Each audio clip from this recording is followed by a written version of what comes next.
Bonjour à tous, merci Charlie. Sonia, bienvenue. Tu es la Deputy CEO d'IBANFirst. Tu vas nous expliquer ce que fait IBANFirst dans quelques instants. Et Jean-Daniel Guyot, cofondateur et CEO de MemoBank. Merci d'être avec moi cet après-midi. Donc, je suis la fondatrice de Paiement.fr, qui est un média spécialisé dans le paiement. On va parler tout de suite de paiement, de la valeur et surtout du paiement inter-entreprise, parce que vous êtes tous les deux spécialisés sur ces problématiques-là. Si on redonne du contexte qui est un petit peu particulier, si on ne veut pas être défaitiste, mais on n'a jamais connu autant de défaillances d'entreprises en France. On a le contexte géopolitique qui n'est pas évident et il faut soutenir nos filières, notamment dans le transport, dans l'énergie ou encore dans l'industrie.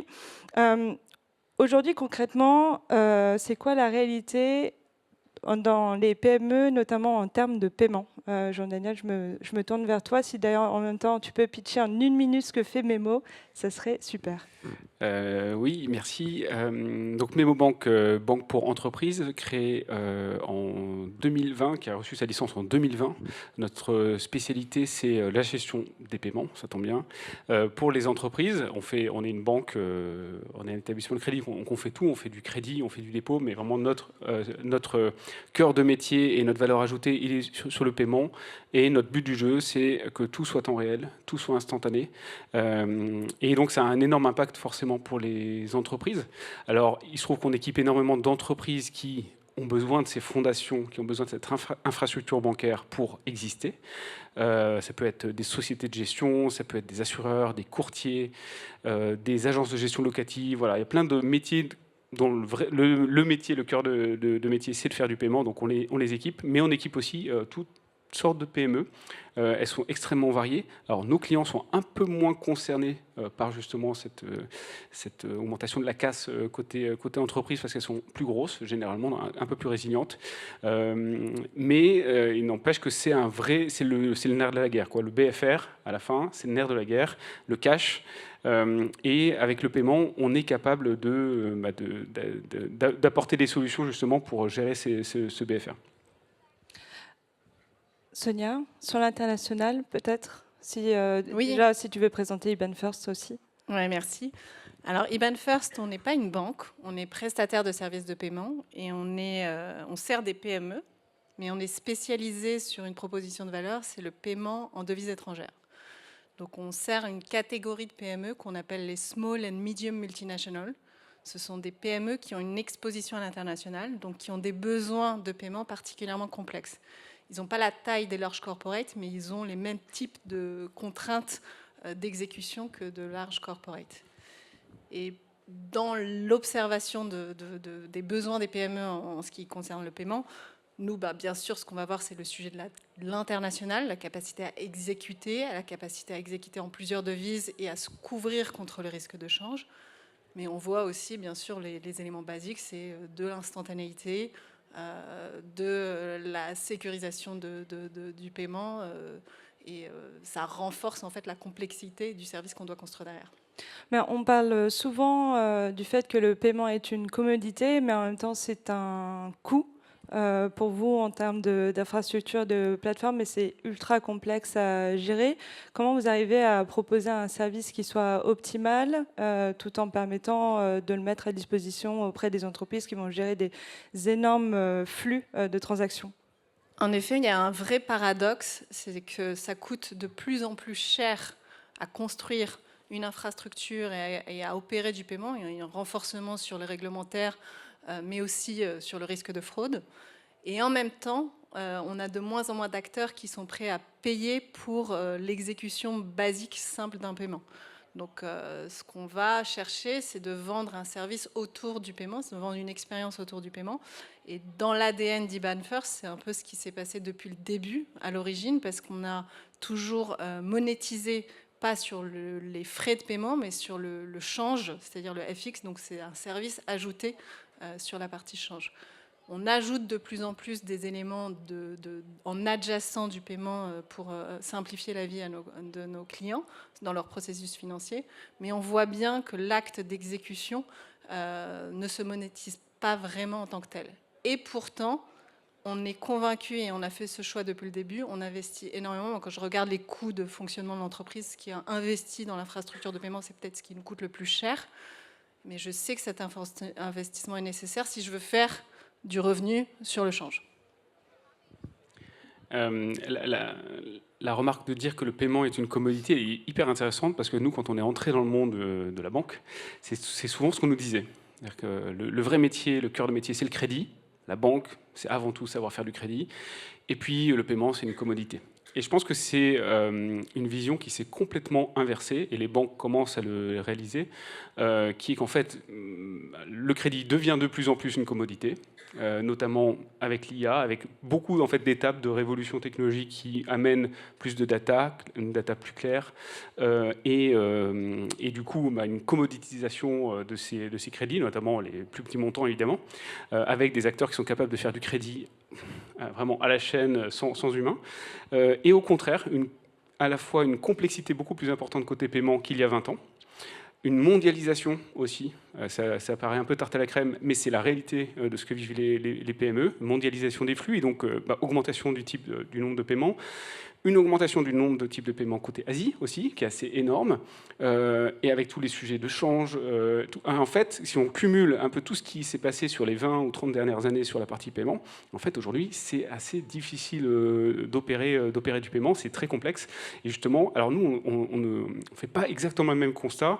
Nous, on a des clients qui sont justement prêts à payer pour cette infrastructure, pour qu'on leur simplifie la vie, pour qu'à la fin, ils puissent notamment accéder à tout type de rails de paiement et en instantané, qu'ils puissent accéder aussi au temps réel, ce qui est pour nous différent, c'est-à-dire en gros savoir en temps réel tout ce qui se passe sur mon système, et automatiser le maximum de la chaîne. Nous, aujourd'hui, 80% de nos flux passent par API, donc ne sont pas gérés par des humains. Et ça, c'est vraiment une valeur ajoutée pour lesquelles, pour le coup, les entreprises sont prêtes à payer. Je vais rester avec toi, Jean-Daniel, parce que vous avez fait le choix de tous les deux, d'ailleurs, de créer votre propre infra. D'ailleurs, Memo a annoncé dernièrement un partenariat avec Google Cloud, justement pour améliorer et gagner en productivité sur son infrastructure. Est-ce que vous voyez des gains en particulier côté entreprise, justement, versus un modèle plus traditionnel ? Le gain, il est phénoménal. Alors, c'est vrai qu'on a construit tout notre core banking system. Ça s'est aussi basé sur des discussions que j'avais eues avec Pierre-Antoine. À l'époque, ils avaient déjà commencé à démarrer pas mal d'infrastructures sur Swift. Et on s'est dit, mais en fait, est-ce que c'est possible de créer un core banking system de zéro ? Tout le monde nous a à peu près dit non.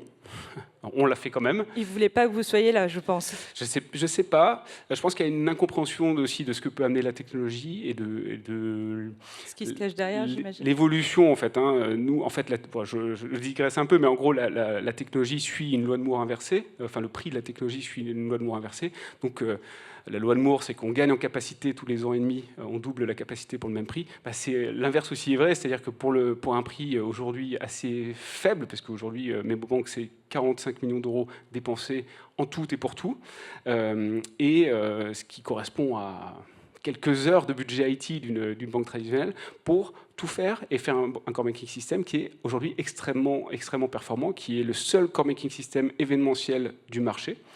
Donc qui ne fonctionne pas en cycle de paiement, mais qui fonctionne uniquement en événement.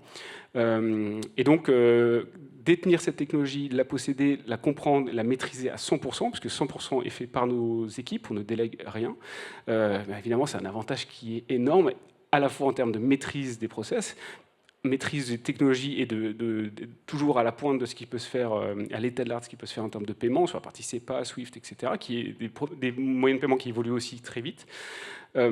Et aussi en termes de coûts, évidemment, on est plusieurs ordres de grandeur en dessous d'un core banking system traditionnel, ce qui fait que sur le temps, ça va forcément payer parce que nos coûts sont vraiment dérisoires par rapport à une banque traditionnelle. Je me retourne vers toi, Sonia. J'imagine que de gérer un très grand nombre de flux, et surtout à l'international, on en parlait toutes les deux quand on préparait la table ronde, il y a toute l'idée derrière de pouvoir réduire les coûts en termes de taux, d'aller chercher plus d'argent. Enfin, en tout cas, cette infrastructure permet ça chez IBAN First aujourd'hui. Je pense qu'on a la même thèse que Jean-Daniel, c'est savoir posséder son infrastructure, c'est cette capacité à créer un effet de scale à terme et de ne pas dépendre d'un prestataire qui facture à l'opération et à la transaction. Donc ça, c'est un pari économique. L'autre pari qu'on a fait, et la conviction, parce que c'est assez aligné, en fait, on voulait posséder notre propre infrastructure et notre capacité à maîtriser l'expérience paiement, c'est pour pouvoir maîtriser l'expérience paiement vis-à-vis du client. Donc c'est être en capacité de vraiment contrôler et de ne pas dépendre d'autres acteurs tiers. On dépend toujours d'acteurs tiers au final et on a l'infrastructure des banques correspondantes et le réseau SWIFT, mais on est le plus proche possible de la couche la plus basse dans l'infrastructure. Justement, je dirais que vous êtes sur les couches intermédiaires, couches basses, SWIFT au niveau international, SEPA au niveau français, et puis le reste au-dessus. Comment vous arrivez à évoluer? Puisque chez Swift, notamment, il y a des programmes qui sont lancés côté blockchain, notamment. SEPA fait aussi son petit bout de chemin. Comment vous arrivez justement à évoluer et toujours rester interconnecté avec les banques et les acteurs avec lesquels vous avez besoin d'opérer aujourd'hui? Alors, les deux. Alors, Swift est un réseau et SEPA va plutôt être une organisation avec des chambres de compensation. Donc, c'est un peu différent sur l'infrastructure. Mais les deux évoluent, mais de manière quand même assez différente. Mais le but du jeu, c'est effectivement pouvoir fournir à chaque fois ce qui se fait de mieux avec il y a pas mal de différences entre les deux. Sur Swift, nous, on était la première banque au monde connectée directement via le cloud, justement. Avant, ça nécessitait une infrastructure, il fallait vraiment brancher des serveurs et tout. Aujourd'hui, on n'a plus besoin de faire ça. Il y a beaucoup de fluidité qui a été amenée avec des objectifs au niveau du G20 sur l'efficacité Swift, sur les temps de traitement entre les banques correspondantes, etc. Donc ça a évolué largement dans le bon sens dans les dernières années. Un nouveau standard aussi qui a vu le jour. Alors ça, on est passé d'un fichier texte à un fichier XML, mais alors je ne vous dis pas à quel point l'industrie a été bouleversée par ce sujet. Et côté SEPA, par contre, là, c'est beaucoup plus guidé par les pouvoirs politiques européens, où là, le problème de SEPA, c'est que c'est un système qui n'avance que parce que le régulateur décide d'imposer à toutes les banques de le faire. Puisque comme c'est un réseau, si on est tout seul dans son coin à faire la dernière technologie et que l'autre en face ne le gère pas, en fait, ça ne sert à strictement rien. Donc ça évolue quand même beaucoup par coup de butoir du régulateur qui va dire à un moment, le paiement instantané est obligatoire en réception, le paiement instantané est obligatoire en émission. Voilà, mais ça avance quand même assez vite, surtout en ce moment. Et la vérification du bénéficiaire aussi qui est entrée il n'y a pas très longtemps. Qui rentre en vigueur. On a encore fait un point de place ce matin et qui n'a pour l'instant produit aucun effet d'ailleurs. Donc il y a aussi peut-être des leçons à tirer potentiellement parce que le régulateur est peut-être un peu loin de la balle parfois. J'espère qu'il n'y a personne à la Banque de France. Bah non, si justement, mais je pense qu'ils sont assez conscients de ça. C'est pas simple, hein, je ne dis pas que c'est simple, mais la vérification du payé, du coup, je pense à un effet bénéfique, c'est que toutes les banques ont dû se mettre au diapason et faire quelque chose. Il fallait faire quelque chose. Maintenant, il va falloir qu'on arrive à trouver vraiment les bonnes solutions pour que ça ait un impact fort. Bon, il y a la facturation électronique qui va arriver aussi incessamment sous peu. Sonia? Non, juste pour compléter sur cette thématique, c'est vrai que ce qu'on observe, c'est qu'il y a une modernisation qui s'accélère. Alors, c'est sous la contrainte réglementaire, mais elle est là, elle est réelle, et nous, on doit l'intégrer en permanence. Donc, ça fait partie des coûts à opérer dans ce scheme, c'est d'être en capacité en permanence d'absorber ces évolutions réglementaires. Dernièrement, c'était plus, ça a augmenté l'expérience client, que ce soit sur l'instantanéité, mais même sur verification au pays. Parfois, c'est dans l'autre sens. Et là, le jeu, c'est de comment nous, on construit le service pour intégrer ces contraintes réglementaires et tout en optimisant l'expérience paiement du client. Et c'est là où on investit en permanence, c'est qu'on est convaincu qu'il faut garder la meilleure expérience possible malgré une explosion de la fraude, malgré une explosion de ces sujets. Il faut que l'expérience du client, surtout pour les PME, soit la plus optimale possible. Oui, parce que tu parlais d'intelligence artificielle, mais on voit justement des nouveaux modèles de fraude, d'ingénierie à la fois sociale, mais aussi technique, notamment côté entreprise. Donc j'imagine que le paiement fait partie de la pierre angulaire de protection par rapport à ça. Je vois qu'on a encore 4 minutes, donc on est très large. On avait un dernier point, pour peut-être paraphraser un célèbre footballeur et aussi investisseur d'une AssureTech, le paiement, il a changé. Est-ce qu'il va dans le bon sens, en tout cas côté PME, et est-ce qu'il y aurait peut-être des choses à garder de cet écosystème pour peut-être mieux rebondir? Jean-Daniel, je me tourne vers toi. Oui, c'est un enjeu extrêmement important pour les PME. C'est vrai que c'est un sujet qui a était un petit peu délaissé, comme je disais. C'est vrai que ce genre de table ronde sur le paiement, par exemple, ça n'existait pas forcément il y a encore quelques années. On était plus axé sur comment on va faire du crédit, comment on va faire du BNPL, etc. Est-ce que ces boîtes vont survivre on était plus là. Et là, aujourd'hui, on se rend compte, à la fois pour plein de sujets, que ce soit les sujets de fraude, qui concernent absolument tout le monde. Tout le monde a été concerné de près ou de loin par ce sujet-là. Le sujet d'euro numérique aussi qui est arrivé sur la table. Le sujet de souveraineté sur la partie paiement et comment on fait pour si on est bloqué un jour par un de nos anciens alliés, qu'est-ce qui se passe? Et donc ça devient un vrai enjeu. Nous, c'est vrai que nos clients sont confrontés à une concurrence qui est mondiale, avec d'un côté des entreprises aux États-Unis qui ont la capacité, qui peuvent se connecter à des banques qui, elles, agissent à l'échelle d'un continent. Et donc, du jour au lendemain, boum, j'ai pas de friction, je peux aller dans n'importe quel État américain, voire plus. Et donc ça fonctionne très bien pour eux. En Asie, tout un écosystème de banques et de PSP qui ont tous été créés dans les 15 dernières années, donc en fait, qui sont vraiment ultra modernes, et donc aussi qui peuvent agir sur des échelles qui sont sans commune mesure avec nos petits États européens. Et nous, de notre côté, on a à la fois quand même des infrastructures qui sont là, qui sont pas si mauvaises que ça, mais par contre, on subit énormément la friction de cette réglementation qui est souvent pays par pays. Par exemple, il n'y a pas d'IBAN européen. Ça, c'est un non-sens pour moi. Il y a plein de choses sur lesquelles, plein de petites frictions sur lesquelles les PME européennes sont confrontées tous les jours, les équipes de trésorerie.